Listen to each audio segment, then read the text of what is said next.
Yusuf Nugraha, seorang dokter yang gemar melakukan aksi sosial di daerah Cianjur, Jawa Barat karena memberikan pengobatan gratis bagi pasien yang tidak mampu.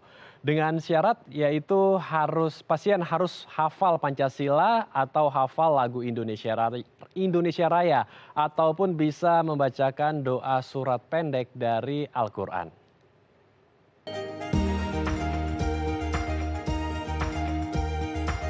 Berbagi dengan keahlian yang dimiliki, inilah yang dilakukan oleh Dr. Yusuf yang membuka klinik secara gratis bagi warga prasejahtera. Namun ada syarat jika pasien ingin berobat padanya, yaitu harus menghafal sila dalam Pancasila, menyanyikan lagu Indonesia Raya, atau membacakan doa yang ada di kitab suci Al-Quran. Dengan cara ini, Yusuf ingin mengedukasi nilai positif agar warga prasejahtera memiliki nilai juang dalam mendapatkan sesuatu dan tidak melulu menerima bantuan dengan cuma-cuma. Selain misi kesehatan, Yusuf juga peduli terhadap kondisi rumah pasiennya, Mimin, yang sudah lanjut usia. Rumah lansia 89 tahun ini jauh dari kata layak. Ia tinggal di bawah genting rumah yang bolong dan kumuh. Anaknya yang hanya seorang pemulung tidak memiliki biaya untuk memperbaiki rumah.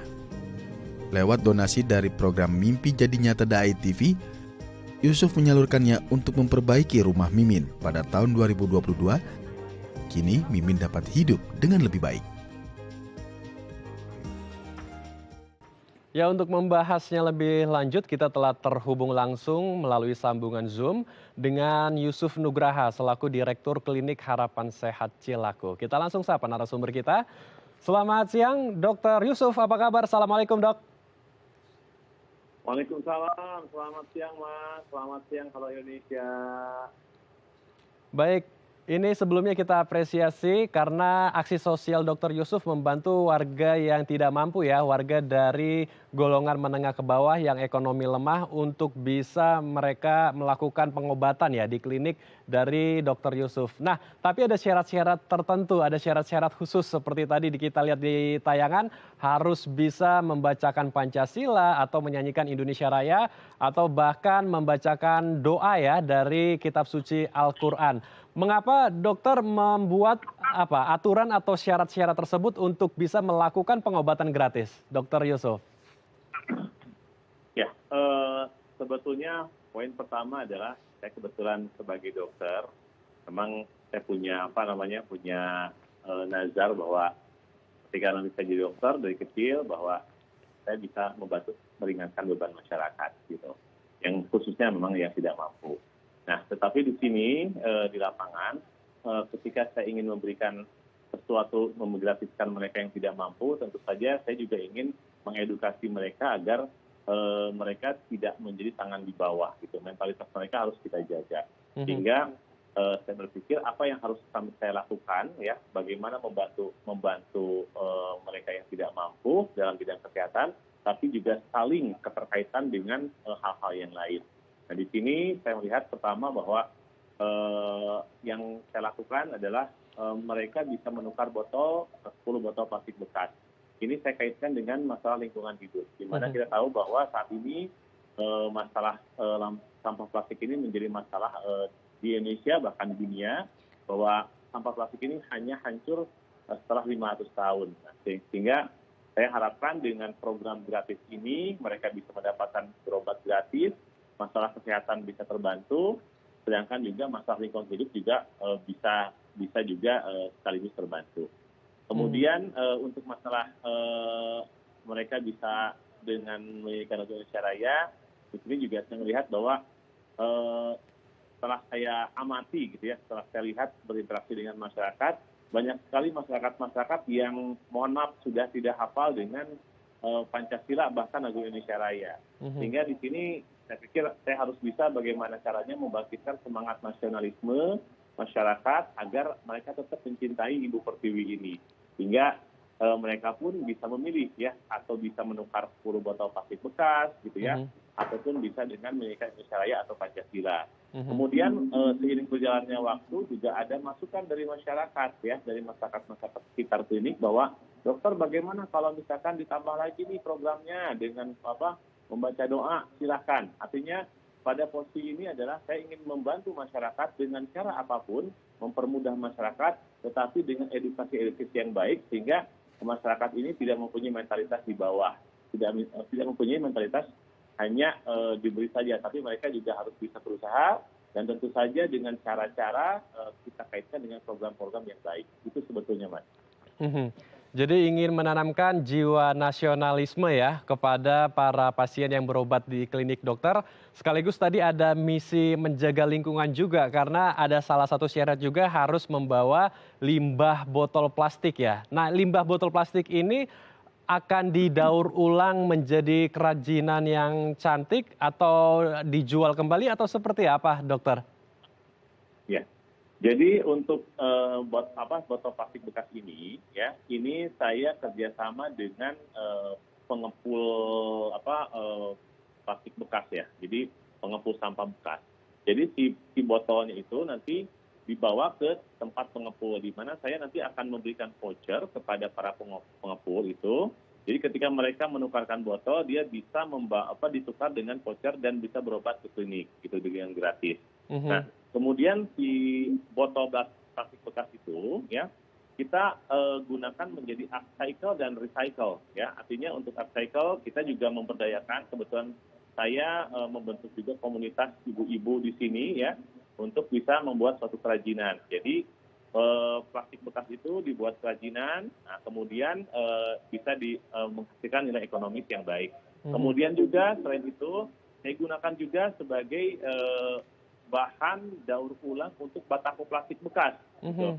Jadi kita si plastik itu kita gabungkan dengan bahan bangunan sehingga menjadi satu batako. Nah, batako ini saya gunakan untuk melakukan kegiatan-kegiatan bedah rumah gitu. Jadi si plastik itu kita giling, kita hancurkan yang tidak bisa digunakan lagi, kita gunakan sebagai bahan batako ya, bahan bangunan. Kemudian material bangunan itu kita gunakan untuk program bedah rumah mereka yang tidak mampu. Oke, luar biasa. Jadi ini seperti paket lengkap ya. Ada misi untuk memberikan semangat nasionalisme, kemudian misi menjaga bumi ya, dengan aksi lingkungannya tadi yaitu memberikan limbah botol plastik. Selain itu ada juga misi sosial lainnya yaitu membedah rumah. Tapi sebelum ke bedah rumah saya ingin juga mengetahui ternyata selain membuka klinik untuk warga prasejahtera yang ingin berobat gratis di klinik Dr. Yusuf juga tidak jarang untuk melakukan jemput bola. Artinya Dr. Yusuf mengunjungi satu persatu door to door ke rumah-rumah pasien yang mungkin saat ini kondisinya juga sulit ya untuk ke klinik Dr. Yusuf. Ini apakah betul demikian atau sebetulnya ada alasan sendiri dokter melakukan hal-hal ini? Ya, intinya gini Mas, artinya kita di sini membuat pelayanan di klinik ini membuka mereka yang tidak mampu bisa berobat datang ke klinik, ya. Jadi mereka bisa gratis ke klinik. Tetapi ternyata permasalahan di lapangan, mereka bukan hanya tidak mempunyai biaya berobat saja, tapi kadang-kadang mereka juga tidak mempunyai uang untuk transportasi datang ke klinik gitu.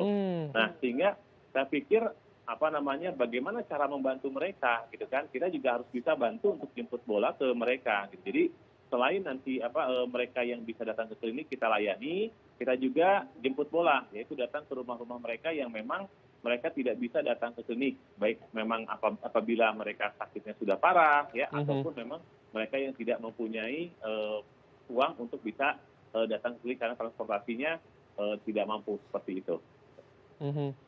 Baik, jadi karena kendala transportasi dari pasien sehingga menggerakkan Dr. Yusuf untuk melakukan jemput bola ya, mengunjungi pasien-pasien yang tidak bisa ke klinik Dr. Yusuf. Tapi kalau berbicara mengenai biaya operasional Dr. Yusuf, karena kan ini dibuka gratis begitu, hanya syaratnya dengan membacakan Pancasila atau menyanyikan lagu Indonesia Raya ataupun membacakan doa dari kitab suci Al-Quran. Nah, untuk biaya operasionalnya sendiri ini bagaimana dokter, mengingat saat ini dokter kan harus terus memberikan pelayanan ya, pengobatan kepada pasien tetapi tidak ada pemasukan. Ini bagaimana biaya operasionalnya dokter? Kebetulan kami menggunakan program subsidi silang Mas. Gitu ya. Jadi artinya memang kami tidak ada dana dari bantuan dari pemerintah atau apa gitu ya. Tapi di sini saya bagaimana untuk bisa survive ini, saya melakukan program subsidi silang. Nah, saya di Klinik Harapan Kartini mempunyai program namanya program Pasti Mudah, gitu. Mhm. Pasti Mudah ini adalah suatu filosofi bagi pelayanan yang kami lakukan kepada masyarakat, di mana pertama adalah ada program pasti, yang kedua adalah program mudah. Nah, program pasti yaitu bagi mereka yang mampu, ya, mereka bisa berbayar, tetapi biaya berobat harus pasti sesuai dengan pilihan kemampuan pasiennya, Pak. Nah, gitu. Jadi mereka punya berapapun bisa berobat di harapan cash. Misalkan, saya punya uangnya cuma 5.000, mau berobat, boleh, silahkan. Punya 20.000, silahkan. Punya 50.000, silahkan. Jadi bagi pasien mampu tetap dia bisa berobat ya dengan membayar, tetapi sesuai dengan kemampuannya. Jadi sesuai dengan ijab kabul kemampuannya. Nah, ada kelebihan dari pasien yang mampu ini, yaitu subsidi silang kami gunakan bagi mereka yang tidak mampu, yaitu dengan program mudahnya ini. Jadi mereka yang tidak mampu kita gratiskan, kita mudahkan mereka gratis, tetapi dengan dengan syarat-syarat yang tadi kita berikan, yaitu agar program ini tetap bisa memberikan manfaat ke program-program yang lainnya, gitu, seperti itu. Jadi program ini alhamdulillah ini merupakan subsidi silang ya dari pasien mampu, kelebihannya kita gunakan bagi pasien yang tidak mampu. Jadi kita putar-puterin, Mas, seperti itu, sehingga masih survive. Baik, jadi menggunakan metode subsidi silang ya agar bisa terus berjalan dari klinik Dr. Yusuf ini. Lalu bagi pasien sendiri yang datang ke klinik ataupun dokter yang mengunjungi pasien-pasien dari rumah ke rumah, sebagian besar itu mereka dari golongan lansiakah atau ada anak-anak muda juga yang menjadi pasien? Dan rata-rata kebanyakan mereka mengalami sakit apa, dokter? Ya, ini berbagai kalangan, Mas. Ya, jadi memang kebanyakan yang lansia yang memang dia tidak bisa lagi dibawa klinik ya, karena memang faktor penyakitnya yang sudah cukup parah ya. Kemudian juga selain itu juga ada anak-anak ya yang juga sakit. Kemudian dikarenakan memang mereka ibunya tidak punya biaya untuk bisa datang ke klinik seperti itu. Nah, adapun untuk masalah penyakit memang beragam ya, mulai dari ada yang patah tulang, kemudian ada yang memang faktor-faktor usia, gitu ya. Bahkan mohon maaf ada yang paliatif. Paliatif itu artinya apa? Yaitu pasien-pasien yang mohon maaf sudah stadium akhir yang memang tidak bisa ditangani kembali di rumah sakit atau di mana. Jadi mohon maaf ini menunggu end stage lah seperti itu. Nah, di situ kadang-kadang kita juga harus memberikan bagaimana menguatkan mental mereka, ya. Bagaimana kita juga bisa membuat mereka juga merasa nyaman ya, gitu ya, merasa ada yang bisa menolong mereka seperti itu, Mas. Jadi artinya dari berbagai usia dan penyakitnya pun juga berbagai jenis ya, dan tadi juga ada tidak hanya pengobatan dari fisik namun juga mental perlu diberikan agar mereka mempunyai semangat untuk sembuh. Baik, Dokter Yusuf, saya dengar juga sudah membantu bagi warga yang mengalami bencana gempa ya di Cianjur, karena kita tahu belum lama ini daerah Cianjur tengah dilanda bencana gempa bumi 5,6 magnitudo di sana, dan Dokter Yusuf pun juga ikut turun tangan membantu para korban yang terdampak oleh bencana gempa. Seperti apa sebetulnya aksi sosial Dokter Yusuf dalam membantu para korban bencana gempa? Tapi ditahan dulu, dokter, karena kita akan bahas usai jeda.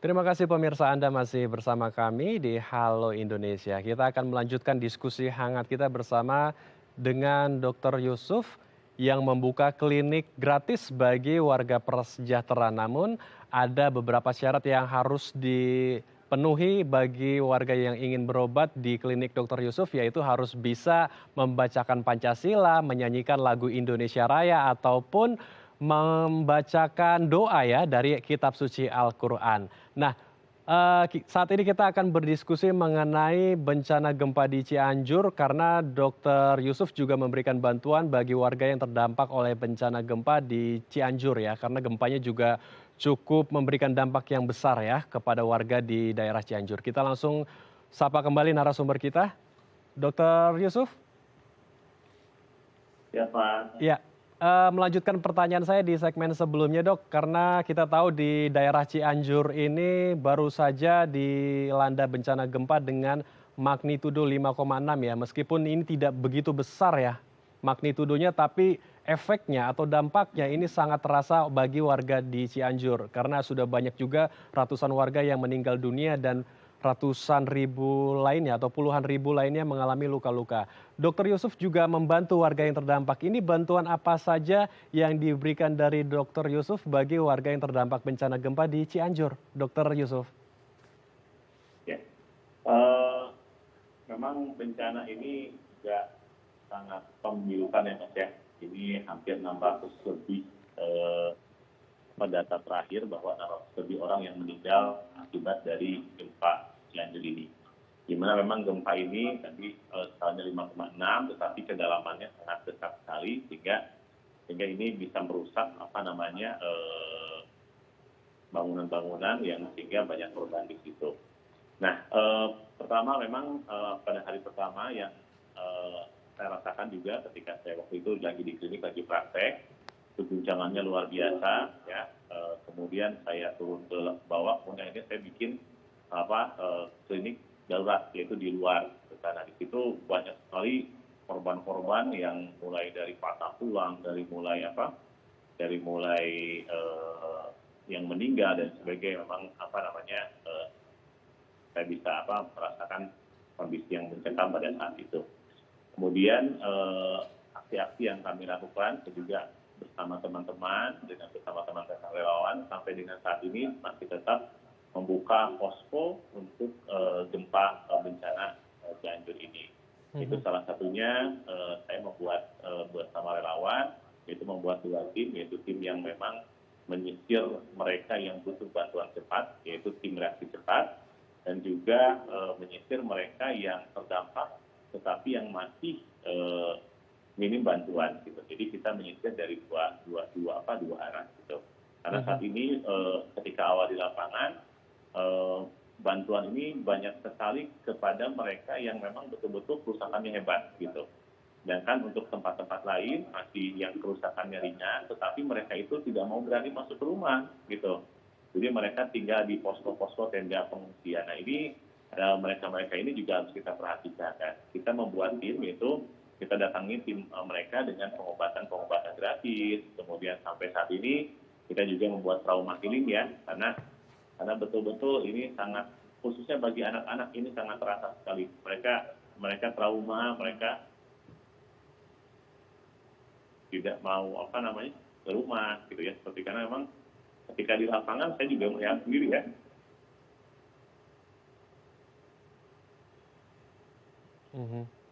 Bagaimana orang-orang yang harus ditinggali orang-orang tercinta mereka. Si anak yang meninggal, orang tuanya meninggal. Jadi memang luar biasa sekali ya. Baik. Memang saya juga belum lama sempat ke Cianjur dan sempat berkomunikasi juga dengan Dokter Yusuf dan bertemu dengan beberapa penyintas di sana. Memang kisah dari warga yang terdampak oleh bencana sangat memilukan sekali. Bahkan sampai saat ini masih ada warga yang sedang menantikan orang tuanya, keluarganya untuk ditemukan karena hilang sampai saat ini masih belum ditemukan. Baik Dokter Yusuf, kita bergeser sedikit mengenai aksi sosial lainnya yang dokter lakukan, yaitu membedah rumah dari salah satu pasien lansia dokter yang bernama Nenek Mimin ya. Ini luar biasa sekali. Jadi selain misi kesehatan, ada misi lingkungan juga, dan ini ada misi sosial lainnya, yaitu membedah rumah pasien yang sudah lanjut usia. Namanya adalah Nenek Mimin ya. Ini bagaimana dokter bisa menemukan rumah Nenek Mimin dan memiliki ide akhirnya untuk membedah rumah dari Nenek Mimin ini, Dokter Yusuf? Ya, sebetulnya dari awal memang saya sebagai dokter, saya punya program yang namanya Gerakan Bagi Tubuh Pertiwi. Jadi saya pikir sebagai dokter, pertama yang saya bisa lakukan adalah apa? Saya bisa dengan kemampuan saya, dengan keahlian saya bisa membantu mereka yang sakit untuk bisa memberikan pelayanan kesehatan gratis. Tetapi setelah saya lihat di lapangan, ternyata kesehatan ini tidak bisa berdiri sendiri. Ya. Mhm. Kesehatan ini ternyata sangat bersangkut paut dengan masalah lingkungan dan lingkungan hidup. Ya. Gitu. Di mana memang banyak orang yang sakit karena memang lingkungannya, mohon maaf, itu tidak layak gitu ya. Kemudian mereka juga tinggal di tempat yang memang tidak sehat gitu.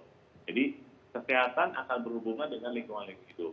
Nah, makanya di sini saya pikir, ayo kita bikin program-program ya yang bisa membantu masyarakat, khususnya mereka yang prasejahtera, yang rumahnya mungkin tidak layak. Dan alhamdulillah sebetulnya sampai saat ini dengan menyisihkan sisa-sisa kelebihan dari klinik, saya dengan teman-teman sudah bisa membangun 187 rumah yang tidak layak huni, gitu kan. Dan ini Mumin ini kebetulan alhamdulillah ada donasi dari DAI TV, ini rumah ke 188 yang kita bangun, tetapi dengan syarat rumah itu harus merah putih, gitu.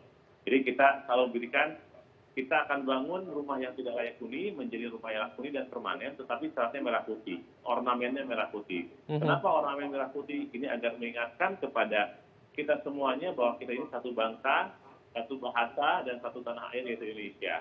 Jadi jangan sampai kita sebagai warga negara Indonesia melihat ada tetangganya kesulitan, kita biarkan. Ada mereka yang sakit, kita biarkan. Ada mereka yang tidak makan, kita telantarkan. Jadi kita harus bisa bersama-sama bahwa rumah ini adalah rumah merah putih, ya, rumah Indonesia, di mana kita adalah satu tanah, yang tadi saya bilang bahwa kita ini adalah satu kesatuan. Nah, kemudian juga saya di lapangan juga ketika ternyata masalah lingkungan hidup ini ternyata nggak bisa sendiri.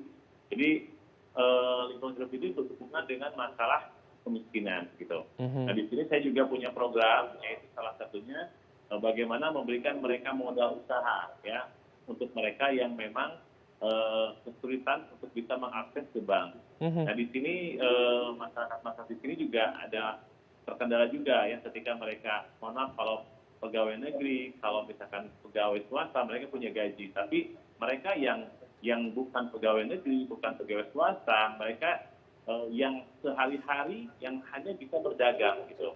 Nah, sedangkan untuk berdagang ini kadang-kadang mereka harus untuk modal harus mempunyai agunan ya, yang mereka susah. Nah, di sini saya coba menyasar itu mereka-mereka yang memang kesulitan untuk bisa mengakses ke bank. Nah, permasalahannya di sini adalah teman-teman yang tidak bisa mengakses ke bank ini, mereka banyak terjerumus dengan pinjaman rentenir gitu. Nah, kalau di daerah Cianjur disebutnya bank emok. Nah, sekarang kan sudah mulai muncul pinjol seperti itu. Baik, nah, dokter. itu juga sangat memberatkan mereka, gitu kan, sehingga mereka itu pinjam uangnya sedikit tapi bunganya besar, sehingga banyak yang mohon maaf yang akhirnya mereka harus diambil barang-barang yang seperti itu. Nah, saya juga punya program, itu salah satunya itu program Melinda, melawan lintah darat. Nah, kita ini saya coba buat rangkum mereka-mereka yang pedagang-pedagang jalanan ini, kita coba kasih modal mereka, gitu kan. Nah, modal ini adalah mereka tanpa agunan, tanpa syarat, dan modal kepercayaan, seperti itu. Sebetulnya modalnya tidak besar buat mereka untuk buat jualan pisang goreng, buat cireng, cuma butuh 100.000, 200.000, ya. Jadi kadang-kadang dari itu kita bikin perkumpulan, ya. Nanti kita bisa berikan modal mereka, dan mereka bisa nanti juga mengembalikan juga semampu mereka, seperti itu. Nah, kemudian dari masalah pendidikan ini, masalah kemiskinan ini juga tidak berdiri sendiri. Ini juga berhubungan dengan masalah pendidikan. Dan karena saya melihat bahwa mereka yang mohon maaf tidak mampu ini justru mereka yang memang tingkat pendidikannya cukup rendah, kan? Nah, sehingga daya saing mereka yang tidak dapat, tidak bisa Dokter, mereka bagi daya saing, ya, seperti itu. Baik, kami juga ingin mengetahui, mengupdate kondisi terkini karena sebelumnya mungkin Dokter Yusuf sudah membedah dengan bantuan juga dari program Mimpi Jadi Nyata dari DAI TV ini, sehingga rumah dari lansia Mimin ini menjadi lebih layak. Bagaimana kondisi terkini dari nenek Mimin tersebut? Apakah sudah menjadi jauh lebih layak dan kehidupannya juga menjadi jauh lebih baik, dokter? Pertama-tama saya ingin ucapkan dulu terima kasih yang sebesar-besarnya untuk DAI TV kepada program Mimpi Jadi Nyata dan semua donatur yang telah berbaik hati untuk bisa membantu Ibu Mimin mendapatkan rumah yang lebih layak. Alhamdulillah ketika ada gempa saya juga langsung melihat posisi Ibu Mimin di sana. Alhamdulillah rumahnya tidak ada yang tidak rubuh, tidak apa. Alhamdulillah rumahnya baik-baik saja. Kondisi Ibu Mimin juga alhamdulillah baik-baik saja juga, baik juga. Kemudian alhamdulillah kehidupannya menjadi lebih layak. Baik, baik dokter. Beliau tinggal di sehat dan lebih layak. Baik, terima kasih dokter. Kita harapkan diskusi kita hari ini bisa memberikan inspirasi ya bagi pemirsa di rumah dan masyarakat luas untuk bisa berbagi dengan keahlian yang kita miliki ataupun apapun yang kita miliki di dalam kehidupan kita. Terima kasih Dr. Yusuf telah berbagi inspirasi bersama kami di Halo Indonesia. Salam sehat dokter, Assalamualaikum. Waalaikumsalam. Baik pemirsa, kami masih memiliki berbagai informasi menarik lainnya. Tetap bersama kami di Halo Indonesia.